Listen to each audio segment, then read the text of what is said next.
একদিন কষ্ট করে রুটি বানিয়ে পুরো ১ মাস ধরে সংরক্ষণ করে খেতে পারবে। আজকে তোমাদের জন্য আমি পোরজেন রুটির একটা রেসিপি নিয়ে এসেছি। আশা করি আমার আজকের রেসিপিটি তোমাদের অনেক অনেক ভালো লাগবে।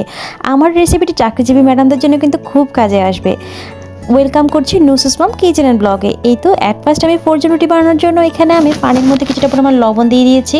আর যখন পানিটা একটু গরম হয়ে উতলে এসেছে এই পর্যায়ে আমি দিয়ে দিয়েছি আটা। তোমরা যদি আটা দিয়ে রুটি বানিয়ে থাকো তাহলে আটাটা দিতে পারো, আর ময়দা দিয়ে বানালে ময়দাটাও দিতে পারো।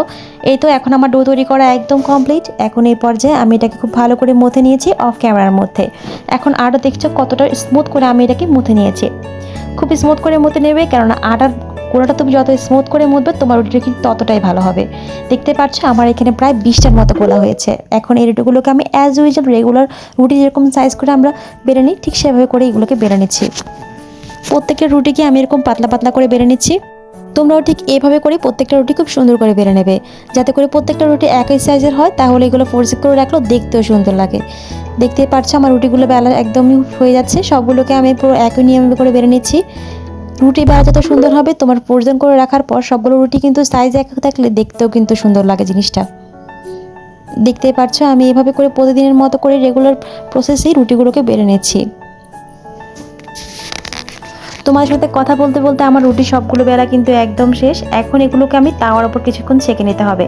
খুব বেশি না, 5 থেকে 6 সেকেন্ডের মতো করে ছেঁকে নিতে হবে। বেশি টাইম নিয়ে ছেঁকার কোনো প্রয়োজন নেই।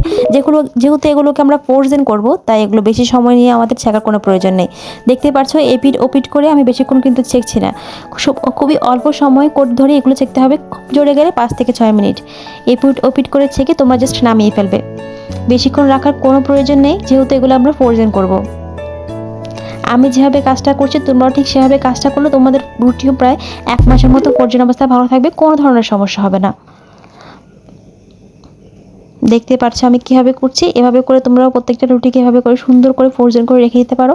আমরা যারা চাকরিজীবী আছে তাদের জন্য কিন্তু এটা খুবই ভালো প্রসেস, কেননা সকাল সকাল উঠে নাস্তা বানানোর ঝামেলাটা কিন্তু সবাই নিতে চায় না। এভাবে করে রুটি ছেঁকে রাখলে তোমরা প্রায় 15 দিন 1 মাসের মতো খেতে পারবে, কোনো ধরনের প্রবলেম হবে না। দেখতেই পাচ্ছ আমার সবগুলো রুটি কিন্তু একদম ছেঁকা শেষ। তোমাদের সাথে কথা বলতে বলতে আমার রুটিগুলো কিন্তু একদম ছেঁকা শেষ। আমি এপিট ওপিট কীভাবে ছেঁকে নিয়েছি তোমরা দেখতেই পাচ্ছ। এভাবে করে তোমরাও প্রত্যেকটা রুটি এভাবে করে ছেঁকে নেবে, যাতে করে বেশি একটা দাগ না আসে। ছেঁকা শেষ। এখন আমি এটাকে র্যাপিং পেপারে খুব সুন্দর করে মুড়িয়ে নেব। দেখতে পাচ্ছ র্যাপিং পেপারটাকে খুব সুন্দর করে আগে বিছিয়ে নিয়েছি।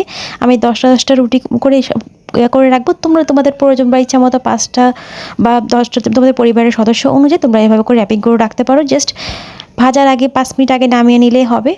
খুব সুন্দর করে তোমরা রুটিগুলোকে বানিয়ে নিতে পারবে, আর রুটিগুলো বানানোর পর বুঝতেই পারবে না যে সেগুলো ফ্রোজেন করা রুটি। দেখতে পাচ্ছ আমি খুব সুন্দর করে র্যাপিং পেপার দিয়ে রুটিগুলোকে মুড়িয়ে নিয়েছি। আজকের রেসিপি যদি ভালো লেগে থাকে অবশ্যই আমার পেজটিকে ফলো দেবে, আর যে ইউটিউব চ্যানেল থেকে দেখে থাকো তার চ্যানেলটিকে সাবস্ক্রাইব করে পাশে থাকবে। আশা করি আমার আজকের রেসিপি তোমাদের অনেক অনেক উপকারে আসবে। আল্লাহ।